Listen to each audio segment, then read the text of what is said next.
I have released a new single. It's not my time, I'm just feeling right. You can listen to it on Spotify, YouTube, Bandcamp, and many other platforms. And I wanted to take this opportunity to talk about something that I've always wanted to talk about.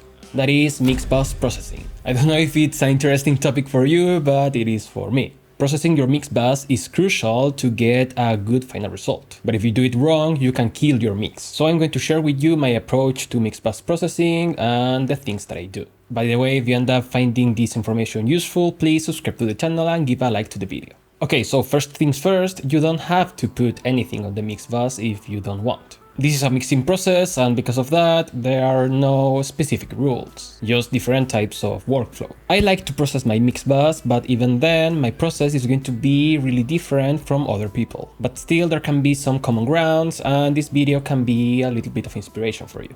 First of all, why would you process your mix bus? Well, let's answer a simpler question. Why would you process a bus? Well, let's take a drum, for example. On a drum kit, if needed, I'm going to EQ the kick, the snare, the overheads, the toms, and everything. Maybe I even will apply some compression and saturation. But the sounds on themselves are not the same as the sounds altogether. Of course, when each individual part sounds good, most probably the final result is going to be good too.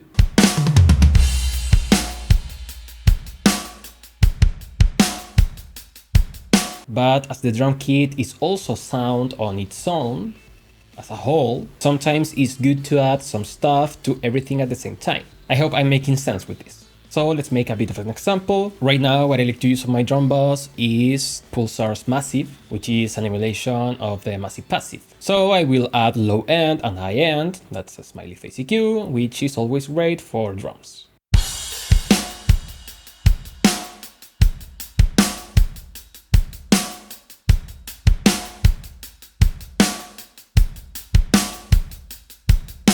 It sounds better because it's more open and it has more body. Now the reason I'm using Massive is because it has some unique curves besides the own saturation. I'm boosting the low end, but I'm actually boosting a bit of the mids too. And that's perfect because that's where the snare lives. Now this is a behavior of the hardware, not a mistake by Pulsar. So then we can add some bit of compression. I like to use parallel compression. In this case, I'm going to use IK Multimedia 670 because it glues everything together, but I'm using it on parallel.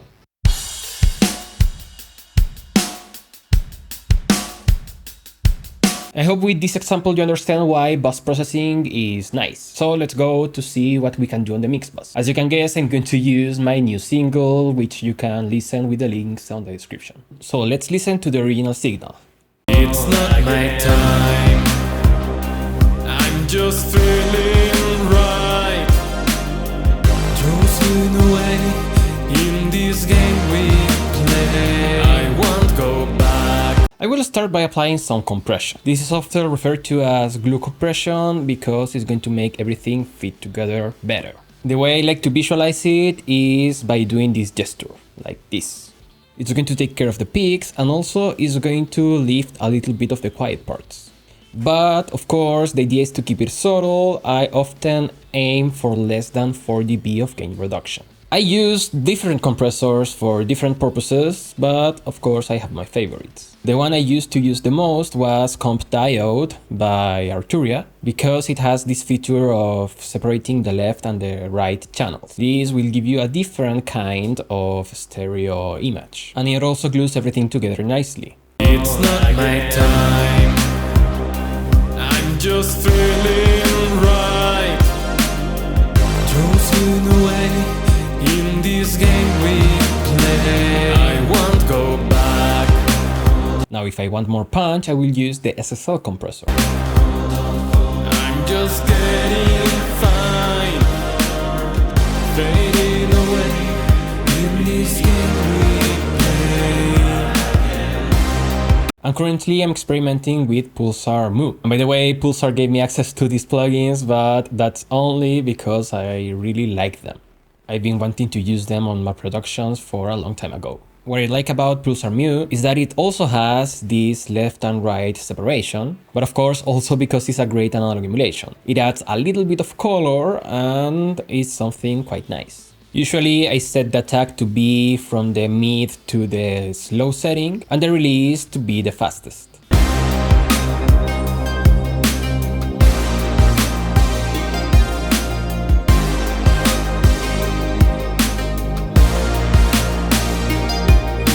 So again, feel free to rewind to the sound tests and listen carefully the before and after, and you will notice that the audio does this. Because with less differences in gain, many elements are not popping up that much. I apply mix bus compression early on the mix, usually after I have the drums and maybe the bass done.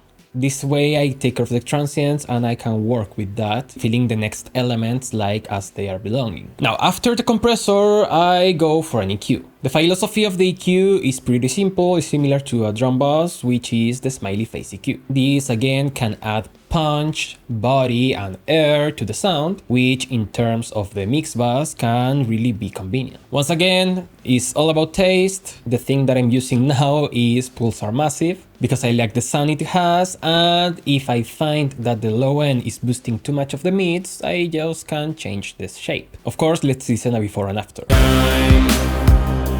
I'm just feeling right, toasting away in this game we play. I won't go back, I'm just getting fine. Not only that, as it has some bit of saturation and also because of the EQ, it also creates this sense of glue. I use the EQ more advanced on the mix, usually after I get the vocals right and some of the instruments. What I used before Massive was a Pultec emulation, because the Pultec is basically a smiley face EQ. And not only that, it also attenuates the mud frequencies, around 200 to 300. I'm just feeling right, toasting away in this game we play. I won't go back.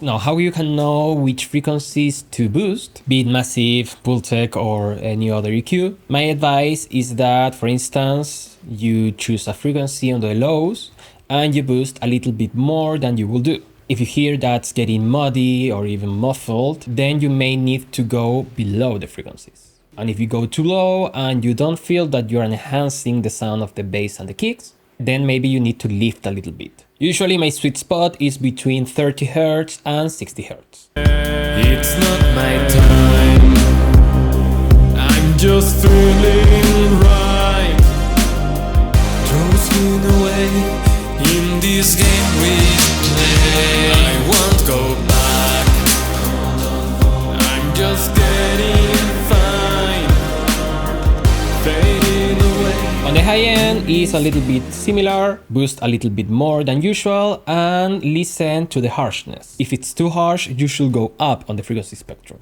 My sweet spot usually is above 10K. Now, as Pulsar gave me access to their plugins, of course, no strings attached. Let's try the other EQ that they have, which is the 8200. I'm looking to make something similar that I did with Massive, but of course I have more controls, I can cut a bit of the mids, and even try these sub and air knobs. Now let's gain match and test the difference between these and Massive. I'm just feeling right, toasting away in this game we play. I won't go back, I'm just getting fine, fading away in this game we play.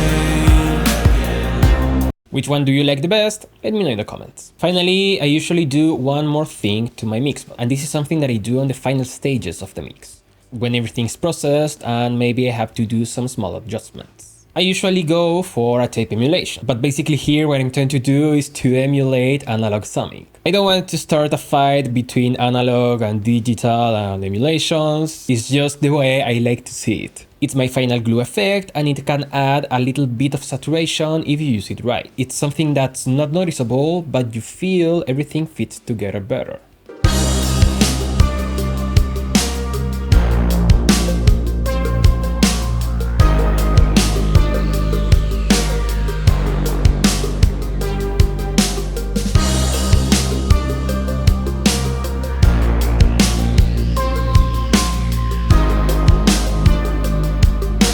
The one that I like to use is the virtual tape machines because it also adds a little bit of low-end frequencies if you need it. But when I feel it's adding too much, usually try with some of the tape machines from IK Multimedia. Now, analog summing is a whole world, I don't want to dive deep into that, but there are other plugins out there that can help you. For instance, Virtual Mix Rack has these bus channels which emulate the behavior and the harmonics of a console, being NIV, SSL, API, and whatnot. And the same for something like this plugin from Waves. And as these are a ton of other plugins, so of course, try them out.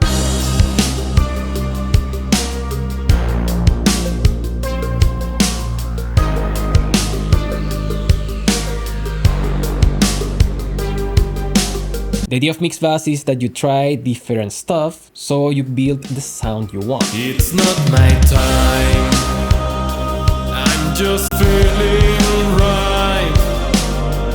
Losing away in this game we play. I won't go back, I'm just getting fine. That's how I do my Mixbus processing. Let me know in the comments how you do yours, and I will see you next time. Bye bye.